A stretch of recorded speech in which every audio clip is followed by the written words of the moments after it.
आज गाजीपुर के शहीद रंजन इंटर कॉलेज नेसारा के 31वें वार्षिकोत्सव में आपका पदार्पण हुआ है जी। और समाजवादी पार्टी के आप राष्ट्रीय प्रवक्ता हैं जी। सर, इन दिनों समाजवादी पार्टी के विधायकों सांसदों को वर्तमान सरकार टार्चर कर रही है, आखिर बात क्या है? तो ये समाजवादी पार्टी के जो विधायक है, सांसद, हमारे साथ में खुद यहाँ के सदर के विधायक माननीय साहू जी हैं और हम लोगों के बड़े भाई हैं। जो समाजवादी पार्टी के जो विधायक और सांसद हैं वो हमेशा सामाजिक सरोकारों के साथ और जो संविधान की जो प्रस्तावना का जो मूल है कि इस देश में सभी को धर्म और उपासना की पूरी स्वतंत्रता है, उनके मूल्यों के साथ हमारे लोग जी रहे हैं। और उन्हीं मूल्यों को कैसे वो समृद्ध हो और संविधान की जो मूल भावना है कि इस देश में चाहे किसी भी मजहब और धर्म संप्रदाय का व्यक्ति हो, उसे अपने उपासना की पूरी स्वतंत्रता है, उसी मूल्य के साथ समाजवादी पार्टी के आदरणीय विधायक और आदरणीय सांसद है। बनारस में मंदिरों को तोड़े जाने की खबर आई है और ये खबर सनसनीखेज बन गई है। समाजवादी पार्टी के माननीय राष्ट्रीय अध्यक्ष जी ने लगातार सवाल उठाया। अभी मैं आपसे कहा कि 1669 में बनारस के मंदिरों को तोड़ा गया, औरंगजेब ने तोड़ा, और अब ये दूसरे औरंगजेब आ गए हैं जो मंदिरों को तोड़ रहे हैं। किसी भी ऐतिहासिक जो धरोहर है और जो सांस्कृतिक मूल्य है वो सिर्फ पत्थरों से नहीं बनता, उसके साथ एक क्रमवार विकास होता है। किसी भी व्यवस्था को आप तोड़ करके, किसी भी जो पुरातन और जो ऐतिहासिक व्यवस्था है उसको तोड़ करके सिर्फ नए पत्थर लगाने से वहाँ का जो ऐतिहासिक संदर्भ है वो खत्म हो जाता है। लेकिन बहुत दुर्भाग्यपूर्ण है कि उत्तर प्रदेश के मुख्यमंत्री को कुछ इस तरह के चीजों से, इस तरह के मूल्यों से कोई वास्ता ही नहीं है।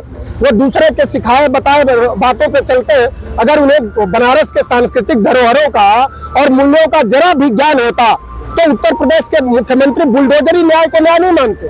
बुलडोजर का प्रतीक कभी न्याय का प्रतीक नहीं हो सकता, वो तानाशाही का प्रतीक है जो योगी आदित्यनाथ जी कर रहे हैं। संतों का चोटी कबाड़ी जा रही है, संतों को मारा जा रहा है प्रयागराज में, ऐसी खबरें आ रही सर, और संतों द्वारा ही प्रयागराज प्रसिद्ध हुआ है।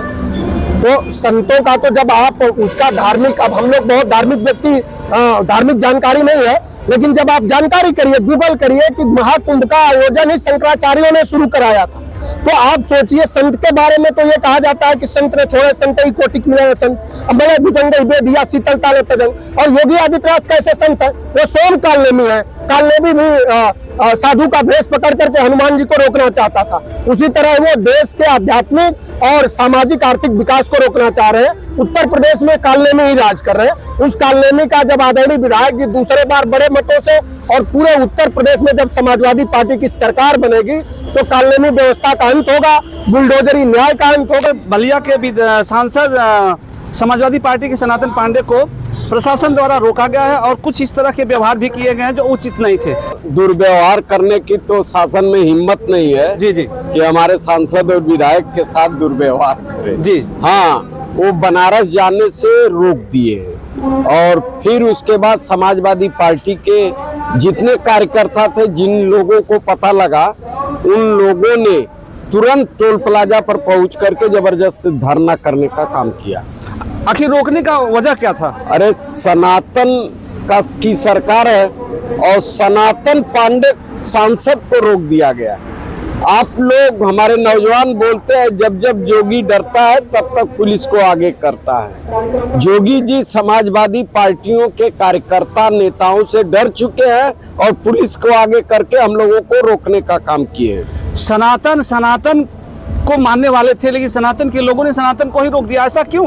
ऐसा होता है, धर्म जो है वो उनके धर्म को ट्रेडमार्क अपना बना लिए और हम लोग धर्म की रक्षा के लिए जा रहे थे तो उस पर उनको ऐतराज हुआ, हमारे सांसद को रोक दिए। विधायक जी, पिछले दिनों सांसद जी की गाड़ी को भी रोका गया। ये सबकी गाड़ी रोकेंगे, ये लोकतंत्र की गाड़ी रोकने जा रहे हैं।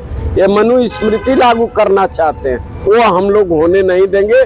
डॉक्टर भीमराव अंबेडकर द्वारा रचित संविधान को किसी भी शर्त पर बदलने की जो इनकी मंशा है उसको हम लोग कतई इस देश में लागू नहीं हो गए। उनकी मंशा को चकनाचूर समाजवादी पार्टी का एक एक कार्यकर्ता मन बना चुका है और तोड़ने का काम करेगा। विधायक जी, चुनाव आते ही संविधान की बातें सभी लोग करते हैं, संविधान की रक्षा के लिए सभी पार्टियां उतार हो जाती हैं।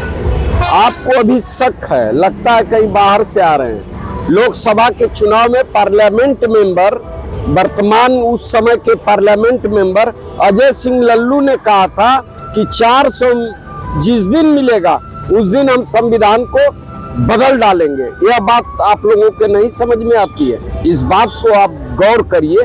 हम समाजवादी ने नहीं कहा था कि हम संविधान को बदलेंगे।